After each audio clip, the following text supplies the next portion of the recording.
최근 여름방학이 끝나가고 있죠. 우리 3프로 수업은 이번 주까지 하면은 이제 다음 주는 방학이에요. 학원 방학. 이렇게 방학 동안 하는 수업은 오늘이 마지막이고,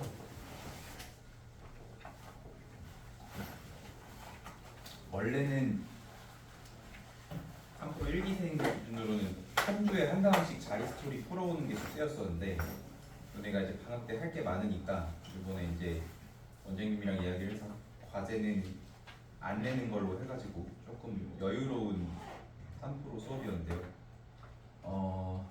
계약을 해도 요거는 쭉 계속 됩니다. 근데 뭐 학생들 이제 일정에 따라서 안 듣는 친구들도 있겠죠. 그래서 시간 똑같이 오전 10시부터 12시 반까지 할 거니까 관심 있는 친구들은 쭉 이어서 가시면 되겠고, 오늘 이제 마지막 시간이기 때문에 오늘은 이제 2라운드 시간 따로 안 주고 우리 킬포인트 테스트 봤던 거 남은 문제들 다 클리닉 하는 거로 마무리 할 겁니다. 그래서 요거 정리를 잘 해주셔야겠죠. 선생님이 어쨌든 이렇게 하면은 다양한 유형들을 보는 거기 때문에 우리 저번 시간, 저저번 시간처럼 이렇게 막 꼼꼼하게 연습할 수 있는 거는 조금 적을 거예요. 그래서 어쨌든 그래도 한번 정리를 잘 해봅시다. 자, 우리 9번부터 할 건데, 자, 이 9번은 뭘 이용하는 거냐면 음수의 제곱근의 성질을 이용을 하는 겁니다. 음수의 제곱근의 성질. 자, 근데 이 제곱근의 성질이라고 하는 거는 언제 나오냐면 중3 때 나오단 말이야. 그래서 뭐라고 배우냐면 A도 양수, B도 양수라는 조건이 있을 때 루트 A랑 루트 B를 곱하면 루트 AB가 되고, 그리고 루트 A를 루트 B로 나누면 루트 B분의 A가 된다, 이렇게 배워요. 근데 이제 이거는 중학교 버전이야. 중3 버전인 거고, 우리 중3 때는 루트 안에 음수가 들어갈 수 없다라고 배우잖아요. 근데 혹시 이상하지 않아요? 음수가 들어갈 수 없다는데 조건은 0보다 커요. 뭘 배제하고 있어 지금? A가 0인 경우, B가 0인 경우를 배제하고 쓰고 있죠. 그러니까 사실 이 교과서가 어떤 좀 약간 치사한 게 있어. 좀 최대한 정확하게 딱 맞춰서 주는 게 아니라 약간 여지를 남겨, 이런 식으로. 왜 그러냐면 시비 안 걸리려고 그래. 여기 이제 등호를 넣게 되면 이제 예를 들어서 여기서 B가 0이 되면 안 되잖아요. 그렇죠? 그런 걸 이제 그냥 따지기 귀찮다는 거야. 그러니까 그냥 이렇게 해주는 거야. 어쨌든 우리가 계산한 상황에서 0인 건 어차피 쉽게 계산할 거니까 양수 들어간 상황 이렇게 계산해라, 이제 이런 얘기죠. 근데 이제 음수의 제곱근의 성질은 뭐냐면, 이제 우리가 복소수를 배우면서 루트 한쪽에 음수가 들어가도 된다라고 배우잖아요. 그렇기 때문에 이제 어떻게 하냐면은 얘네들이 그대로 공식이 잘 성립할까를 이제 따져보는 거란 말이야. 근데 예를 들어서 우리 이런 식으로 배웠어. 루트 마이너스 3이라고 하는 거는 이 마이너스 3이 3 곱하기 마이너스 1이니까 루트 3과 루트 마이너스 1 곱한 거로 생각하고, 루트 마이너스 1을 우리가 i라고 약속을 하기 때문에 이렇게 쓰자라고 배웠거든. 자, 그러면 여기서 지금 제곱근의 성질이 제일 써진 거야, 안 써진 거야? 써진 거잖아, 친구가. 이거 봐, 여기. 빨간색 잘 안 보이지?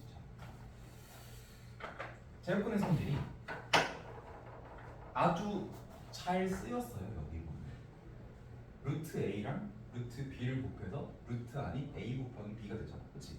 그러니까 되고 있다는 거야, 되고. 근데 너네가 알다시피 이게 다 되지는 않죠. 안 되는 경우가 생긴다는 거야. 자, 이제 음수의 제곱근의 성질이기 때문에 루트 한쪽이 양수일 수도 음수일 수도 있는 상황에서 A, B가 플러스냐 마이너스냐 두 가지, B가 플러스냐 마이너스냐 두 가지 하면 이제 네 가지 경우의 수가 생기고, 마찬가지로 여기도 네 가지 경우의 수가 생기겠죠. 그거에 대해서 다 얘가 성립합니다. 그 네 가지 중에 못 빼고 한 가지씩 빼고, 그 한 가지가 뭐냐면 이렇게 얘기해요. 근데 A가 음수이고 B가 음수이면 루트 A와 루트 B를 곱했을 때 루트 AB까지는 되는데 앞에 마이너스를 붙여야 된다. 이게 이제 공식인 거죠. 또 이제 A가 양수이고 B가 음수이면 루트 A를 루트 B로 나눈 거. 루트 B분의 루트 A. 요게 루트 b분의 a가 되긴 하는데 여기 앞에 마이너스가 붙는다. 요렇게 돼 있어요. 근데 이거 잘 생각해야 돼. 이거이면 이거라고 했지 이거이면 이거라고는 안 했어. 맞죠? 이거이면 이거라고는 안 했어. 그러면 이제 조금 더 우리가 꼼꼼하게 따져봤을 때 예를 들어 a가 0이야. 성립해 안 해? 요거 성립해 안 해? a가 0이야. 하죠? b가 0이야. 성립해 안 해? 성립. 너 자꾸 여기 등치크네 뒤에 숨어가지고 딴짓할 거야. 안 한다고? 아, 네. 한다고요. b가 0이어도 성립하죠? 그럼 우리가 이 공식을 그냥 여기다 등호만 붙이면 되는 거 아닌가요? 어때요? 틀렸어. 이거 틀렸어. 이렇게 하면 안 돼. 자, 이게 요렇게 되면 이거 무슨 뜻이야? A랑 B가 양수 둘 다 양수가 아니면 된다 이런 뜻이잖아, 그렇지? 근데 예를 들어서 A가 0이고 B가 뭐 3이야. 그래도 이거 성립하죠. 0이랑 3이면 둘 다 음수가 아니지만 곱했을 때 마이너스가 튀어나온다고 해도 돼. 왜? 어차피 0이 몇이니까? 0이니까. 그죠? 그래서 여기 이제 등호에 대한 걸 따지기 시작하면은 상당히 복잡해져 이게. 정확하게 따지려고 하면. 근데 사실 저거까지 물어보는 문제가 거의 잠깐 지우개 좀.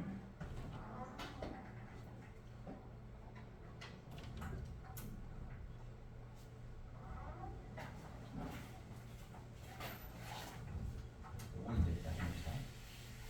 그래서 요거를 우리가 선생님도 이제 한동안은 어떻게 생각했냐면 그냥 이렇게 쓰면 되는 거 아닌가?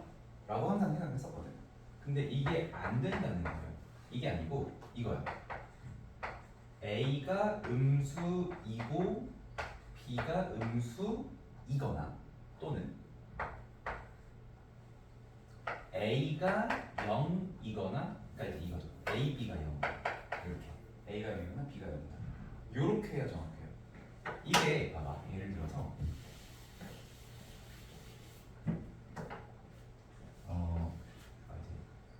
요거와 요거를 이제 비교하는 거예요. 이거 어떻게 할까?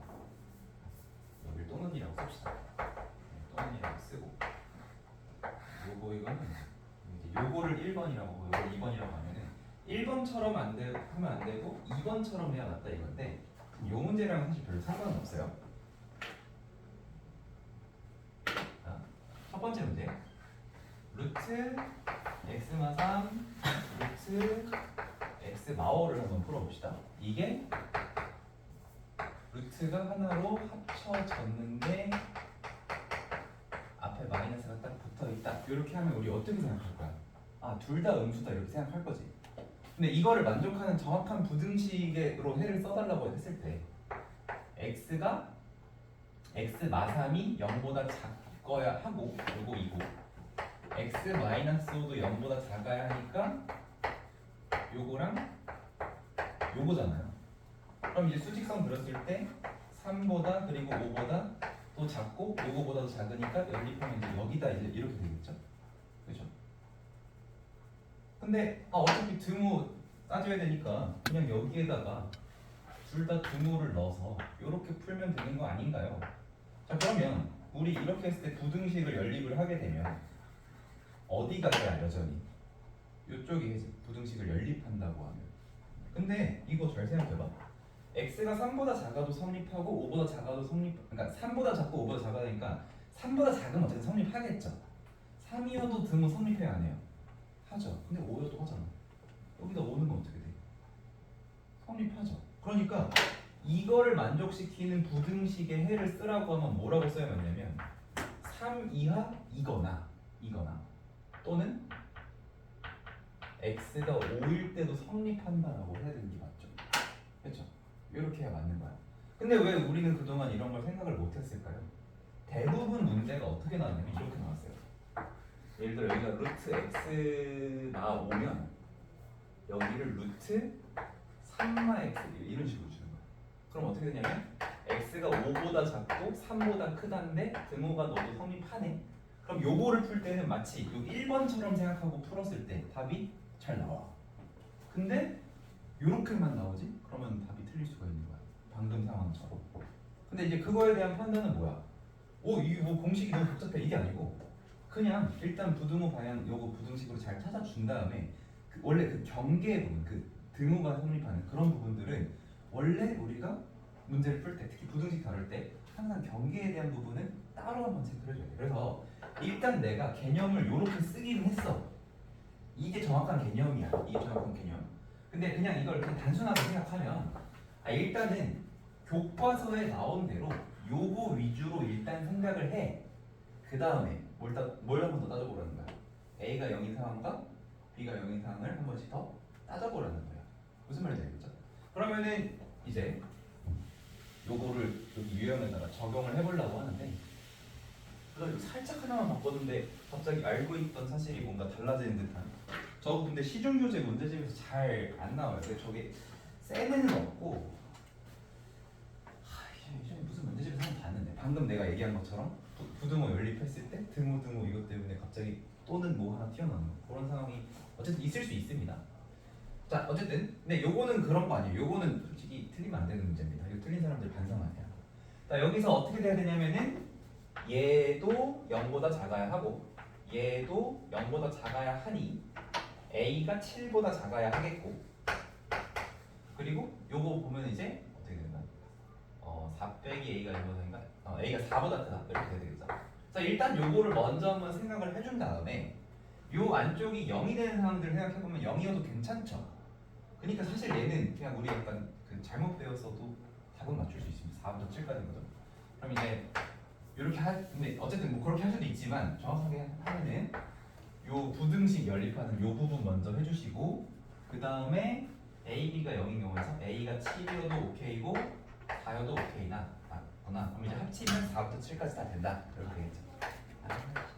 빨리 너왜 늦었어? 늦게 일어났어요. 그래서 11, 11 더해주면 답은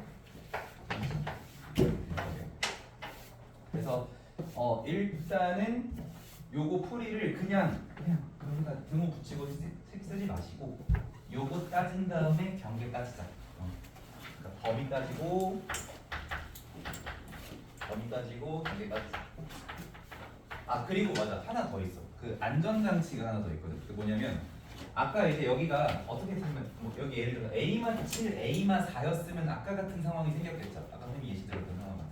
근데 그런 문제들 어떻게 되는지 알아? 끝날 때 단 A는 4가 아니고 7이 아니다 이렇게 써 있어요. 근데 우리가 이런 거 아마 잘 신경 안 쓰고 그냥 풀었었을 거야 문제 풀 때. 근데 이게 고등 과정이다 보니까 사실 이 문제에 써 있는 조건들 중에 버릴 게 하나도 없거든요. 다 안 쓰고 풀었다면 얘가 왜 있었을까? 내가 이걸 놓치고 그냥 풀었구나. 이런 것들을 꼼꼼하게 공부하셔야 됩니다. 어쨌든 9번 잘 정리해 주시고 그 다음에 이제 10번으로 가보겠습니다. 정리할 거는 뭐 다 쓰려고 하면 여기까지 써주시면 되겠고 아니면 이렇게 풀이만 적어놔도 잘 기억해서 할 수 있겠죠? 쌤, 네. 저 필트. 아이씨. 기은아, 권선 어떻게 해야 되냐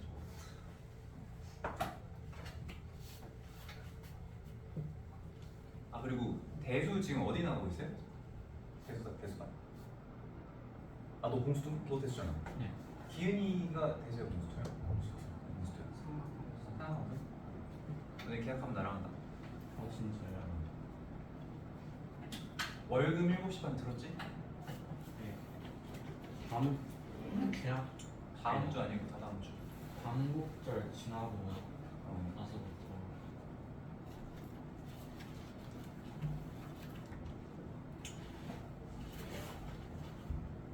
이 참기 힘들게 이거 씨.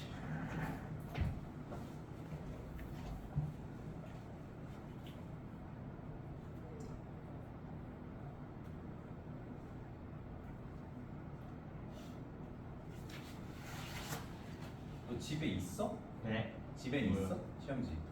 아마 네. 그냥 뒷부분만 뽑아준다. 네.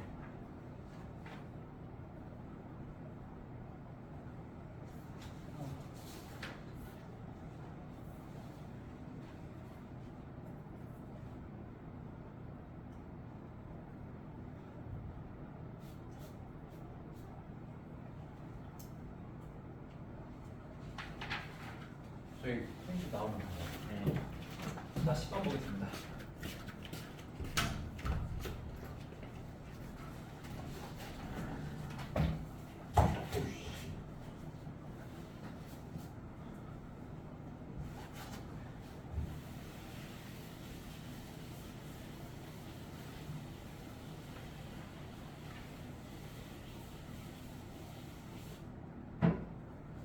자, 절대값이 5다. 서로 다른 네 근을 갖고 모든 근의 곱이 마이너스 16일 때 양수 K가 풀고요. 자, 일단 우리가 절대값이 나왔을 때 절대값을 해결하는 방법들이 여러 가지가 있어요. 자, 절대값이 나오면 일단 제일 확실한 방법은 범위를 나눠서 절대값을 푼다. 여기 있어요. 제곱을 해도 절대값이 풀리긴 하는데 제곱하면 차수가 올라가는 거기 때문에 좀 복잡해진다라고 보면 돼요. 그래서 범위를 나눠야 되는데 저 범위 나눌 수 있나? 저걸 나눌 수 있어. 그러니까 범위를 나누면 누굴 나눠야 돼? 절대값 안에 있는 놈의 범위를 양수일 때 음수일 때 나눠야 되잖아. 저 나눌 수 있겠어? 인수분해 돼? 인수분해 돼도 문자 있으면 곤란하잖아, 그렇지? 저거는 이제 범위를 나누는 방법은 별로 좋진 않을 것 같고요. 두 번째, 그래프를 이용해서 푼다. 뭐 이런 것들도 있겠죠. 근데 이제 마찬가지로 저 그래프를 그리기가 쉽진 않아요. 뭐 이제 그래프를 만약에 그린다면 이런 거죠. 얘가 지금 아래로 볼록인 그래프잖아. 근데 이제 절대값을 하면 만약에 얘가 x축 위로 이렇게 떠 있으면 절대값도 안 변하겠죠. 그럼 여기다 y는 5를 긋는다고 해봤자 교점 2개밖에 안 나오겠죠. 근데 이제 4개의 근을 가져야 되니까 얘가 어떻게 되냐면은 x축이랑 이런 관계성을 가져야 되겠고, 그랬을 때 절대값을 했을 때 요렇게 돼야 되겠고, 만약에 얘가 3개의 실근을 갖는다고 하면 요렇게 근 게 5가 되는 거지. 3개의 실근이라고 했을 때. 그러면 이제 거꾸로 어떻게 할 수 있냐면 꼭지점에 y좌표가 몇이었겠다? 마이너스 여기다 이렇게 할 수도 있어요. 혹은 이제 근데 지금은 이제 4개의 근을 간다고 했으니까 어떻게 해야 돼? 요렇게 해야 되겠고, 꼭지점의 y좌표가 마이너스 5보다는 작다. 뭐 이런 식으로 해볼 수도 있겠죠. 근데 이제 이것도 별로 좋은 것 같진 않아. 그래서 사실 이런 것들이 우리가 많이 쓰는 방법들이긴 한데 이거 말고도 몇 가지 방법들이 더 있어요. 첫 번째는 그러니까 이게 사실 그게 0번이 돼야 되거든. 0번. 절대값의 정의를 이용하는 방법이 있습니다. 정의를 이용하는 방법. 뭐 거창하게 얘기했지만 사실 결론은 이거거든요. 결론은 저놈이 5가 되려면 이 녀석의 값이 5 또는 마이너스 5겠다. 이렇게 하는 거지. 그러면 우리 방정식 2개 푸는 거야. x제곱 더하기 3x 마이너스 2k 마이너스 4랑 이게 이제 5일 때 마이너스 5일 때는 x제곱 더하기 3x 마이너스 2k 플러스 6은 0이 되겠죠. 자, 그런데 얘가 이제 서로 다른 네 근을 간다는 건 여기서 나오는 두 근과 여기서 나오는 두 근이 서로 다 다르다는 거잖아. 그리고 걔네들의 곱이 마이너스 16이라는 거는 얘가 곱이죠. 알파 곱하기 베타죠. 얘가 감마 곱하기 델타 이렇게 되겠죠. 이거 쓸 줄 모르려나. 어쨌든 이렇게 되겠죠. 그러면 얘랑 곱해서 마이너스 16이 나온다로 풀면은 그냥 깔끔하게 풀리는 겁니다. 그래서 이제 이게 뭐냐면 절대값이라는 건 부호를 떼는 게 아니고 뭐 원점으로부터 거리다 혹은 절대값이 5라는 것은 저 안에 있는 게 5이거나 마이너스 5이다.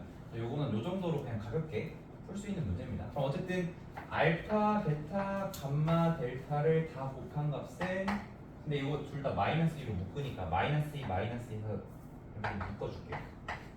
그러면 k 플러스 2, k 마이너스 3, 이게 마이너스 16. 그럼 이거 4랑 약분되면은 k 제곱 마이너스 k 마이너스 6이 너랑 너 약분해서 마이너스 4, k 제곱 k y가 0이다 해서 양수 k가 2 해주면 되겠네요. 이런 식으로 푸는 겁니다. 뭐 이제 정의를 이용한다라고 했을 때 이게 정의를 조금 더 심도 있게 사용하면은 이 절대값을 원점으로부터 거리로 생각해서 푸는 방식도 있는데 지금 이 문제랑은 관련이 없기 때문에 지금은 그냥 이렇게 저 값이 5이거나 마이너스 5이다 정도로만 해결을 해보겠습니다. 어렵지 않죠?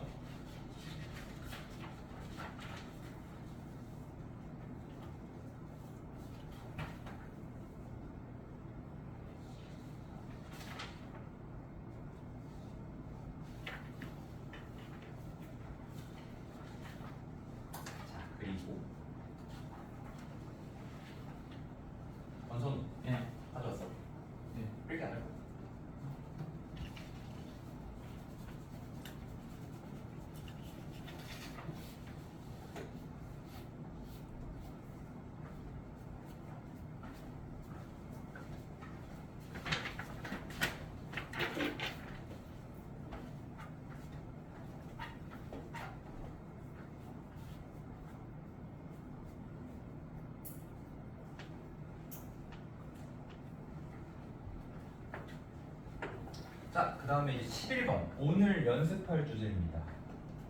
근데 그거 치고도 좀 복잡하게 나오긴 했는데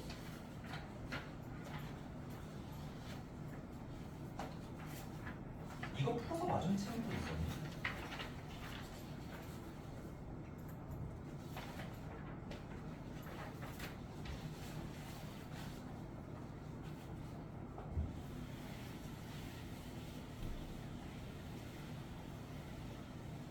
얘들아 내가 A7제곱 B7제곱 구하는 거 얘기해 준 적 있어?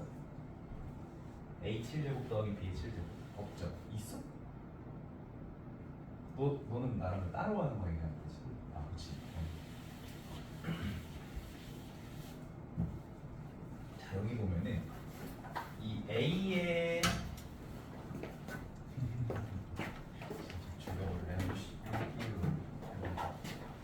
자, 요런 값들을 이제 계산을 해야 되는 상황입니다.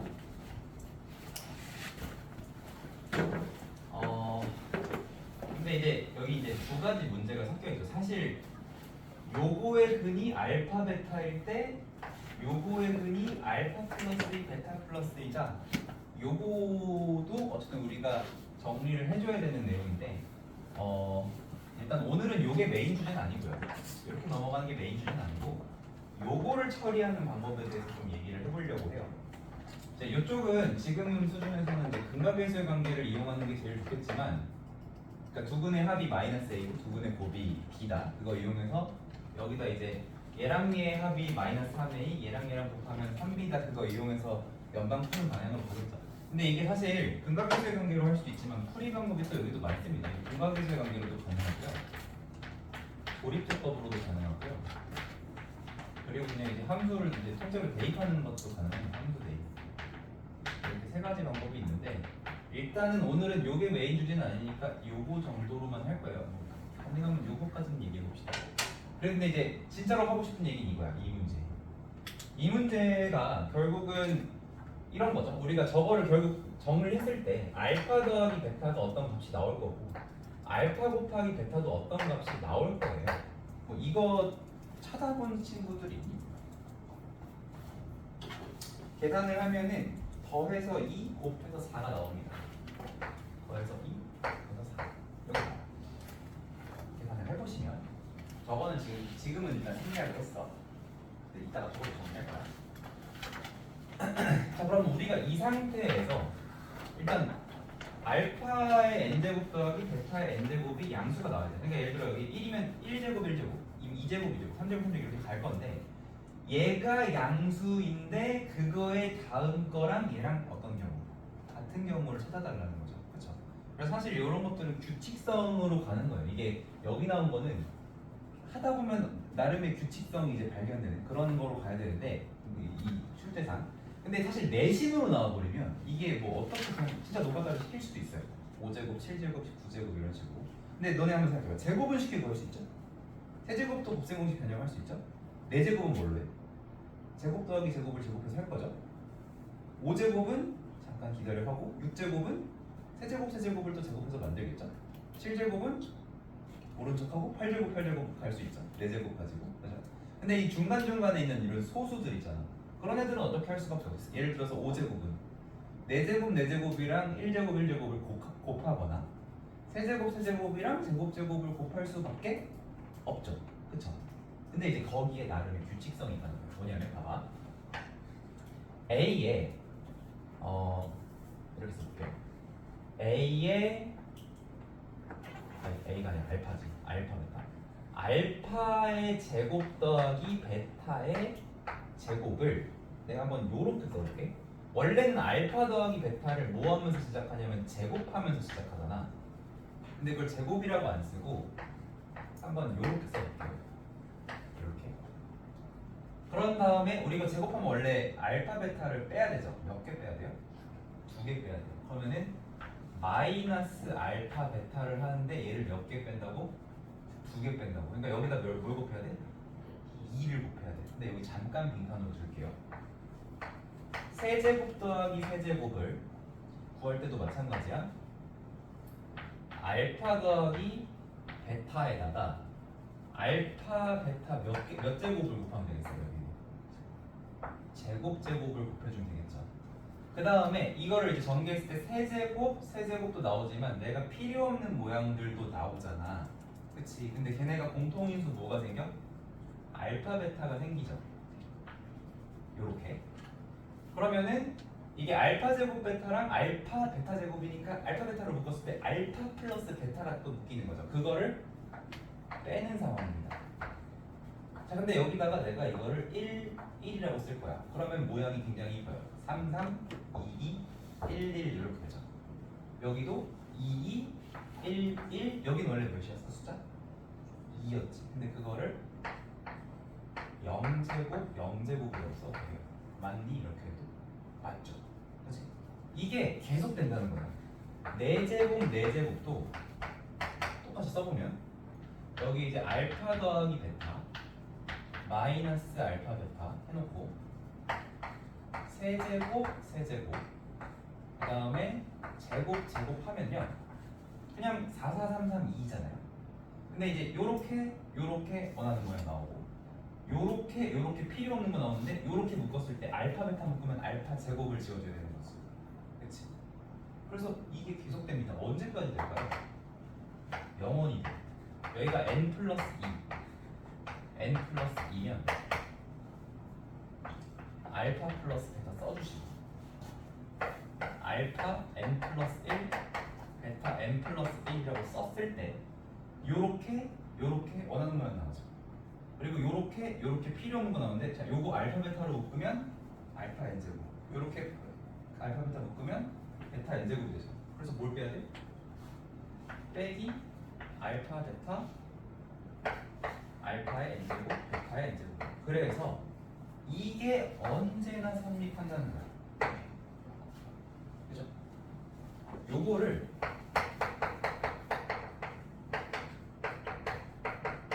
뉴턴한 방식이라고 해요. 뉴턴한 방식. 뭐 이거에 대한 얘기는 좀 더 뭐 지금 내가 이걸 방정식 이거를 내가 방정식 때 설명할 때가 있고 다항식 연산에서 설명할 때가 있는데 지금 요 방식은 다항식 연산으로 유도된 공식인 거고요. 원래 뉴턴한 공식은 방정식으로부터 유도를 하는 거거든요. 근데 요거까지 다 설명을 하면은 우리가 이제 일주일 하루 특강으로는 할 수 있는 얘기가 아니어서 지금은 일단 요 정도로만 얘기를 할 거예요. 자, 그럼 이제 이거를 어떤 식으로 써먹으라는 거냐? 자, 이런 겁니다. 대수를 끝까지 배워서 수열까지 배운 친구들한테는 점화식이라는 용어가 조금 익숙한데 우리한테는 좀 점화식이라는 용어가 익숙하지 않기 때문에 요거를 계산하는 방식에 대해서 조금 의문을 가질 수 있거든요.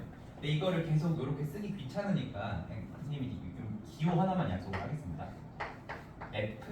fn이라고 하는 것을 알파의 n제곱, 베타의 n제곱이라고 좀 약속을 할게요. 그러면 여기는 F2가 되는 거고 여기는 F1이 되는 거고 여기는 F0이 되는 거죠. 그렇게 일단 이해를 해주시면 되겠고 그리고 지금 이 상황에서 이제 계산을 하라고 하면 이렇게 하는 거죠. 첫 번째 0제곱 더하기 0제곱을 써. 잠깐만 저 F 굳이 쓴 거 안 써도 되는 거 썼으니까 써볼게요. 얘가 지금 2인 상황이죠. 요거 2인 건 어떻게 알았냐면 요거 계산했더니 나왔다 그 얘기야.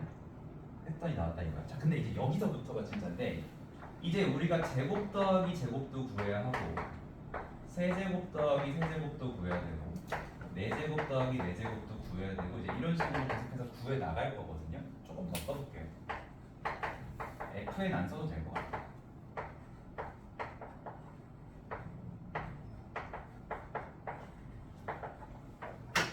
그러면 요거를 계산을 어떻게 해라고 했냐면 노란색에다가 전에 거가 뭐냐면은 내가 이제 제곱을 구하고 싶으면 자기 앞에 있던 1제곱을 여기다 집어넣으라는 거지. 그치? 그리고 그거보다 하나 앞에 거 0제곱 그거를 마이너스 알파 베타랑 곱하라는 얘기죠. 예를 들어 여기를 보면 어때요? 세제곱을 구하고 싶니? 그러면은 여기 2, 여기 마이너스 써놓고 여기다가는 자기 앞에 값 여기다는 그 앞에 값을 넣으라는 거고 그죠? 요거를 구할 때는 요거랑 요거 미리 써놓고 요거의 앞에 값이 얼마인지 그 앞에 값이 얼마인지 이렇게 쓰라는 거야. 그쵸? 그러니까 여기서 보자면 f 얘기했으니까 f로 한번 얘기해보자. n 플러스 2번째 식의 값을 구하고 싶으면 어떻게 하라는 거야?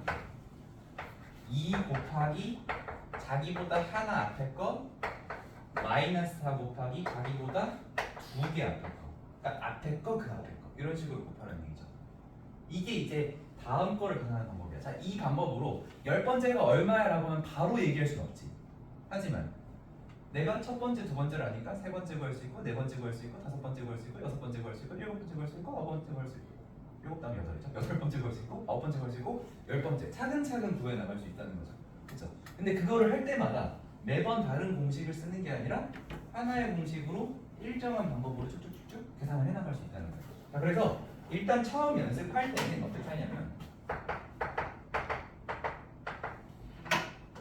여기다가 알파 플러스 베타가 2니까 이거 미리 다 써주고요. 그 다음에 알파 베타가 4니까 일단 빼기 4도 미리 써줍니다.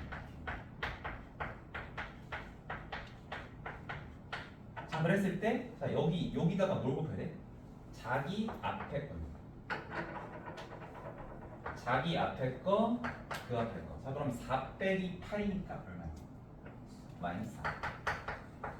자기 앞에 거, 그 앞에 마팔 얼마야?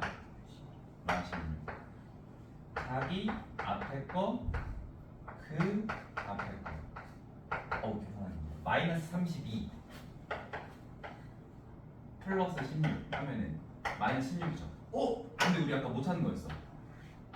다음 거랑 이전 거 같은 거 찾는 거였어요. 근데 어떻게 해야 되는데? 먼저 거가 양수로 나오는 것 중에 찾으라는 거야, 그렇지? 그러니까 얘는 이제 아닌 거죠. 이제 넘어가면 되겠고. 그럼 그 다음에 또 뭐야? 여기다가 마이너스 16 넣고 그 앞에 거 넣어주면 이번에는 마이너스 32 플러스 64가 돼서 32가 나오고요. 다시 여기다가 32 집어넣고 그 앞에 거 집어넣으면 64 더하기 64 해서 128 나오고요. 세상에 128 32 하면은 256에서 128을 빼니까 129가 되죠. 이렇게 되죠. 그러면은 이제 문제 조건을 다시 너네가 봤을 때 FN이라고 써있죠 여기. 이 알파 n이랑 베타 n, 그러니까 알파 n 더하기 베타 n이 양수이면서 알파 n 베타 n과 알파 n 플러스 1 베타 n 플러스 1이 같은 상황은 요 상황이니까 n을 몇이라고 하면 되는 거야? 6이라고 하면 되겠죠. 그렇죠? 그래서 어쨌든 이거는 너네가 계속 이걸 계산을 하면서 쭉쭉쭉 가봐야 되거든요. 근데 그 계산을 제곱 따로, 세제곱 따로, 네제곱 따로, 오제곱 따로 하는 게 아니고 어떤 일관된 방법으로 할 수 있다는 게 굉장히 큰 장점이 되기 때문에 이런 식으로 사용을 해주면 됩니다.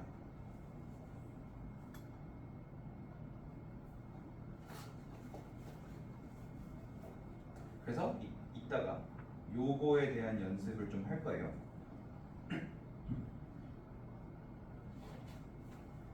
이제 여기서 조금 풀이를 단축할 수 있는 방법들이 좀 몇 가지 있는데 지금 하기에는 소화하기 너무 많은 양인 것 같아서 일단 오늘 요 문제에 대한 목표는 요 계산을 잘 하는 거 차근차근.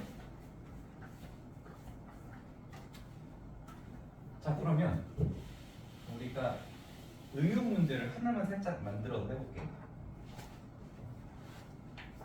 x제곱 마이너스 x 마이너스 2는 0의 두근을 알파랑 베타라고 했을 때, 자 여기서는 알파 플러스 베타가 몇이 나오냐면 얼마 나와? 1 나오고 알파 베타는 몇이 나와? 마이너스 2가 나오는 거죠. 그치? 그러면 여기서 똑같이 규칙을 만들려고 하면은 이번에는 얘가 1이고 얘가 마이너스니까 우리 어떻게 하면 돼? 이제 어디서부터 쓰는 거냐면 0제곱부터 쓰는 거야 항상. 얘는 2가 되겠죠. 그 다음에 이제 제곱제곱도 써내려 나간다고 하면 제곱제곱, 세제곱, 네제곱, 5제곱까지만 갑시다. 5제곱까지만 간다고 하면 이게 어떤 규칙으로 가야 돼? 일단은 합 곱 이렇게 해야 된다는 거지. 그러니까 합이 1이니까 1 이렇게 곱하라는 얘기고, 그 다음에 곱을 빼는 거니까 플러스 2 플러스 2 플러스 2 플러스 2 이렇게 되겠죠. 그죠? 근데 사실 우리 이거 5제곱 5제곱 얼마인지 알 수 있어요. 왜냐면 이 인수분해 되죠. 2랑 마이너스 1이 답이야. 그러면 32 빼기 1이 돼야 되겠지? 그치? 이게 잘 나오는지 체크해보자고. 일부러 계산되는 거로 가져온 거야. 그러면 이제 여기다 계산을 할 때 자기 여기 붙으니까 자기 앞에 거 그 앞에 거 하면은 5 나오고요. 자기 앞에 거 그 앞에 거 그러면 5 더하기 2니까 이제 7 나오고요. 자기 앞에 거 그 앞에 거 하면 17 나오죠. 자기 앞에 거 그 앞에 거 하면은 17, 14 더하면 31 잘 나오죠. 이렇게 확인할 수 있습니다. 근데 일단 이거를 처음 따라 할 때는 니들 맘대로 막 풀이 과정 단축하지 마시고 내가 지금 쓰는 것들은 다 써줘야 돼. 처음 연습할 때 하다 보면 자동으로 빨라집니다. 그러니까 나중에는 어떻게 되냐면 아 여기 1이고 여기 마이너스니까 앞에 거에다 뒤에 거 2배에서 빼라는 거지, 앞에 거에다 뒤에 거 2배에서 빼라는 거지, 이런 식으로 애들이 보내. 그럼 여기에서 여기에서 2개를 빼고 여기에서 2개를 빼고 아니 2개를 더 해야 되죠? 2개를 더 해야 되죠? 여기에서 2개를 더하고 여기에다가 5를 2개 더하고 17에다가 14 2개 더하고 31에다가 17 2개 더하고 이런 식으로 나중에 한다고. 요 규칙을 너네가 잘 이해를 하면 그렇게 된다고 나중에는. 근데 지금은 일단은 이렇게 차곡차곡 써가지고 하는 걸 연습을 하시고, 그리고 난 다음에 이걸 하잖아? 석경이 가르치기 나보다 이거 빨리 하더라고. 석경이 풀이를 봤는데 그냥 이게 숫자만 써 있는 거야. 다 맞아. 석경이라고 해서 이렇게 저기 3프로 1기생이 있는데, 그러니까 연습하면은 기본적으로 학생인 너희들이 나보다 빨라져. 연습을 잘 하면. 그러니까 일단 처음에는 이렇게 차곡차곡씩 쓰는 거로부터 시작을 해서 연습을 해주는 게 좋겠습니다. 그리고 아까 이제 FN이라고 쓴 것 때문에 잠깐 한 가지 더 얘기를 할 게 있다면 뭐냐면, 이 규칙이 우리가 이제 두 가지 방식으로 쓸 수 있어요.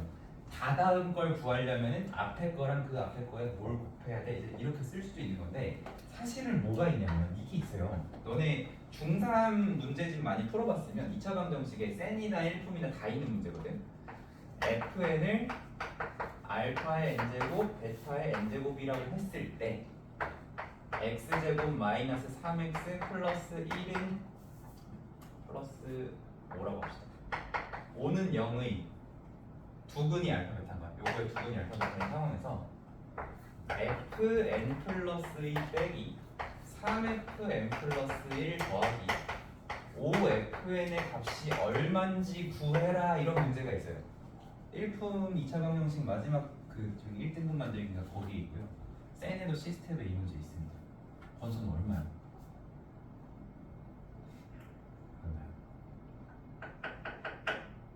얼마야? 아는 사람? 왜 없냐? 기억이 얼마야? 야, 권수는 닌 왜 몰라? 예. 넌 내신하면서 내가 이거 분명히 현서 얼마야?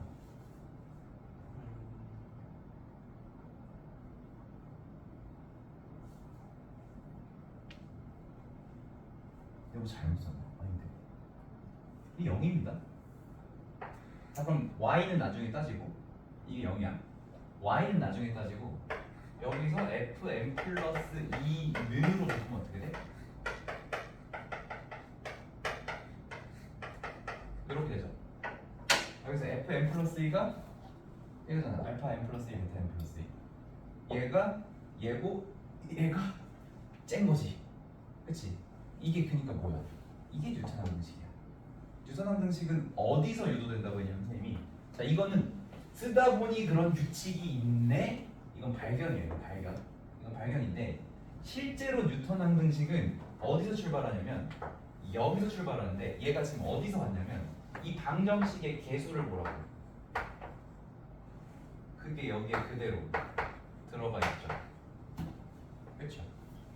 그래서 원래 방정식에서 유도를 하는 거예요. 뉴턴 항등식이. 기억났어?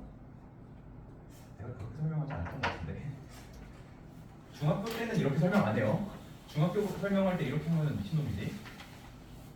근데 이거를 응용하면 이제 우리가 어디도 적용할 수 있냐면 예를 들어서 x세제곱 마이너스 x제곱 마이너스 x 마이너스 1은 0이라는 방정식이 있어?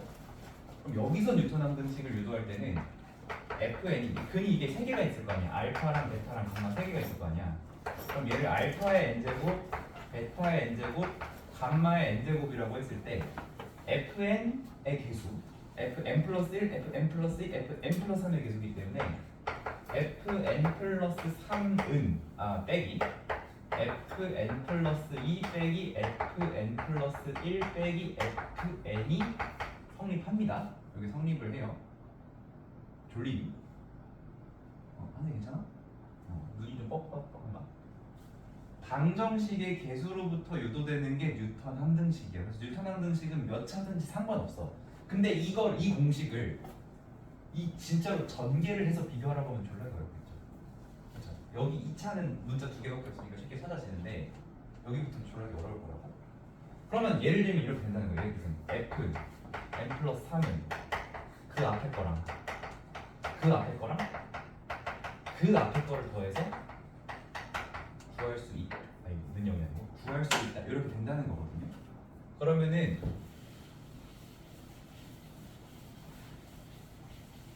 예를 들어서 우리 저기서 알파풀, 베타풀, 감마가 몇이냐면 1이죠. 나 이거 이렇게 얘기해도 되는 거 맞니? 이거 모르는 사람 없지? 3차 근계관 모르는 사람 없지? 그래서 우리 저기 있는 거다 그렇지? 그 다음에 알파, 베타, 베타, 감마, 감마, 알파 얘는 마이너스 1이죠. 알파, 베타, 감마는 1이죠. 자 이거 가지고 뭐 구해야 돼요? 첫 번째 F0은 뭐야? 0제곱, 0제곱, 0제곱 몇이겠어? 3. F1은 몇이야? 1 그치? F2는 뭐야? 제곱, 제곱, 제곱이지. 제곱, 제곱, 제곱이지. 맞아? 그럼 제곱, 제곱, 제곱 어떻게 돼? 1을 제곱한 다음에 요거 몇 개 빼? 2개 빼야 되죠? 2개 빼야 되는 거 맞죠?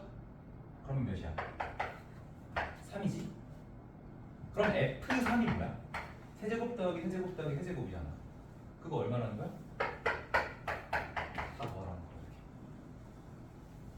그럼 4제곱 4제곱 4제곱 알파 4제곱 베타 4제곱 감마 4제곱은 5제곱 5제곱 5제곱은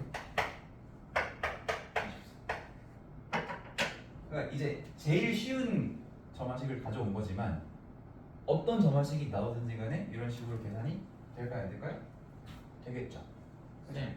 네. 또 F4 왜 13이에요? 11 누가 14라고 했어? 13이라고 했어. 마지막에 속삭였어. 14 그러면 21인가요 여기가? 어쨌든 계산만 안 틀리면 되는 거죠. 덧셈만 잘 하시면 됩니다. 쌤 그러면은 어. 저거는 그냥 앞에 3개 그러니까 자리를 포함한 그 전 거 2개를 다 더하는 거예요? 아니면? 아니 지금 점화식이 어떻게 그러니까 그 뉴턴 항등식이 어떻게 나왔어?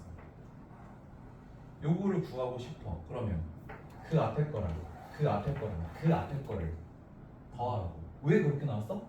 방정식의 개수가 1, 마일, 마일, 마일이니까 그렇게 나왔어. 자 그럼 이제 얘가 왜 되는지만 우리 이해하면 끝이잖아. 이거 중학교식으로 얘기하는 거야 지금 선생님 얘기하는 거. 복잡하게 얘기하는 거 아니야? 아 이거 섭섭하네. 이거 내가 특히 아름 양지 애들한테는 이거 혹시 모르니까 꼭 외워달라고 했었는데 이게 왜 그렇게 되는지. 자, 왜 그러냐면요. 이게 전개하면 알파의 n 플러스 2, 베타의 n 플러스 2, 빼기 3, 알파의 n 플러스 1, 빼기 3, 베타의 n 플러스 1 더하기 5 알파 n제곱 더하기 5 베타 n제곱이잖아요. 근데 여기 있는 요 녀석들을 알파로 있는 대로 다 묶어주고 베타로 있는 대로 다 묶어주면 어떻게 돼요? 여기 안에 들어가는 거는 알파 제곱 마이너스 3알파 더하기 5가 되고요. 여기는 베타 제곱 마이너스 3베타 더하기 5가 들어가죠. 근데 알파 베타가 요 방정식의 근이잖아. 그렇지? 여기다 알파 베타 대입하면 몇 돼야 돼? 0 돼야 돼. 그러니까 얘 몇이야? 얘는 몇이고? 다 0이죠? 그러니까 이게 몇이 되는 거야? 0이 되는 거야. 방정식에서 나온 요 배수로 유도된 뉴턴 함승식은 언제나 0이 됩니다. 왜? 방정식에서 유도가 됐으니까. 이렇게 얘기할 수가 있어요. 근데 요 원리라면 여기서도 똑같이 너네 공식 적용할 수 있지 않겠니? 유도할 수 있지 않겠니? 이해됩니까? 무슨 말인지? 그래서 방정식의 개수로부터 뉴턴 함승식을 이런 식으로 유도를 할 수가 있어요. 이해돼요? 자, 그러면 이제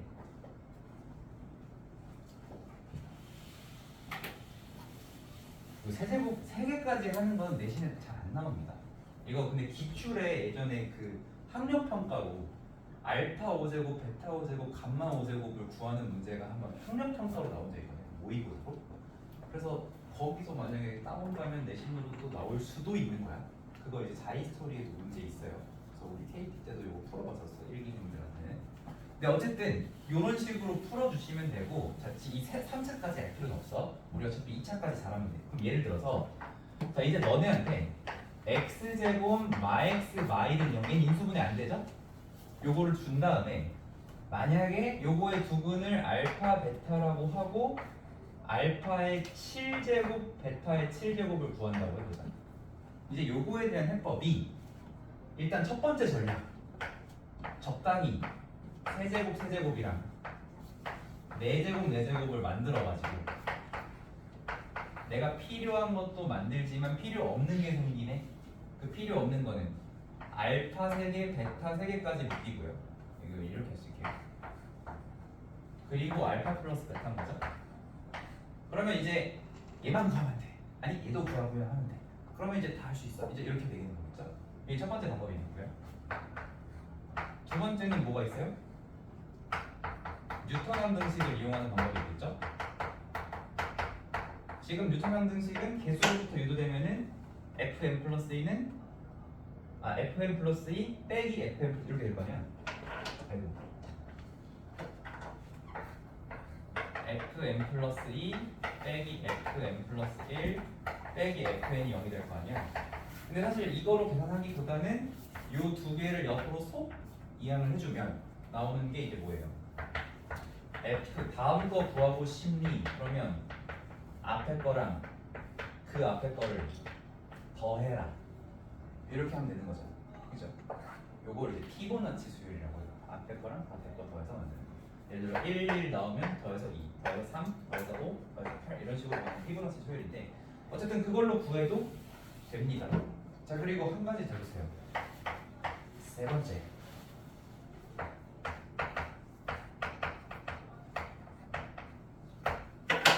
조립이 있습니다.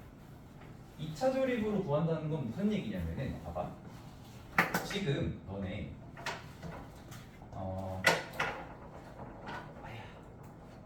알파 제곱 마이너스 알파 마이너스 1은 몇이야? 0이죠. 0이 되는 식으로 나보다 고차식의 값을 구할 때 어떻게 하면 돼? 나머지만 구하면 되죠. 여기도 마찬가지죠. 똑같은 원리로. 그죠? 그러면 이거 2차 조립으로 한번 해봅시다. 어머니.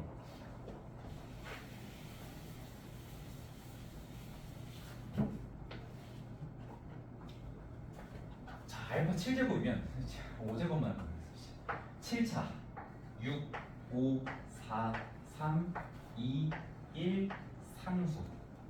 그죠? 그리고 알파 제곱 빼기 알파 빼기 1이 0이니까 옆으로 넘겨야 되죠. 여기서 요거 두 개 옆으로 넘기면 부호 개수가 1, 1이잖아. 그럼 2차 조립 어떻게 해? 근데 이거 잘 하고 있는지 모르겠다. 1, 1, 1, 1, 1, 1, 1, 2, 2, 2, 3, 3, 3, 5, 5, 5, 8, 8, 8, 13, 8 이렇게 되죠. 그럼 얘가 뭐가 되는 거예요? 13 알파 더하기 8이 돼요. 그러면 얘도 마찬가지지 않겠니? 13 베타 더하기 8 이렇게. 그죠? 그러면 이제 2차 조립을 이용을 하게 되면 우리가 구하는 값은 뭐예요? 13 알파 더하기 베타 더하기 16이 되는 거죠. 알파 더하기 베타는 1이니까 답은 29가 돼요. 그죠? 이렇게 세 가지가 있어. 그럼 얘가 짝 아닌가요? 할 수 있는데 상황에 따라 다르겠죠. 만약에 너네가 5제곱도 구해야 되고 7제곱도 구해야 돼. 그러면 2차 조립을 2번 쓰는 이유. 뉴턴 함수식을 쭉쭉쭉 밀고 가는 게 낫겠다. 예를 들어 근데 봐봐. 또 이런 경우도 있을 거예요. 알파 2013제곱 더하기 베타 2013제곱을 구하라. 그건 일단 2차 조립 절대 아니겠죠. 어떻게 해야 될까요? 규칙성이 있는지 봐야 되겠죠. 그럼 규칙성이 있는지 보려면 어떻게 해야 돼? 하나하나 나열이 돼 있어야 되겠어. 그럼 누가 좋은가? 뉴턴함수식이 좋은 거죠. 그죠? 상황마다 다른 거야. 자, 일단은 뭐 뉴턴함수식 자체를 연습해 주세요. 지금은 우리가 효율을 따지면 안 돼. 새로운 도구가 나왔으니까 연습을 해보셔야 되겠죠. 이런 방법 저런 방법 다 연습을 해봐야 되는데 어쨌든 뭐 조립으로도 가능하고 뉴턴함수식으로도 가능하다. 만약에 3차식이야? 그러면은 3차식으로도 조립제법 하면 되는데 우리가 그건 아직 다뤄본 적이 없어요. 그래서 이런 식으로 계산을 해줄 수가 있겠습니다. 여기 너무 오래 넘어갔다. 자, 11번 어쨌든 이렇게 정리하고요. 근데 저 중요한 얘기를 하는 거예요. 알파 플러스 1, 베타 플러스 1 아니고 그거는 이들이 그냥 근계관으로 해. 그것까지 하지 맙시다. 전입니다. 자, 그래서 요거 11번에 관련해서 뉴턴 항등식 연습하는 건 이따가 힌트 하나 줄 거예요. 지금 10시 57분이니까 11시 5분까지 잠깐 쉬고 지금 정리 잘 해주세요.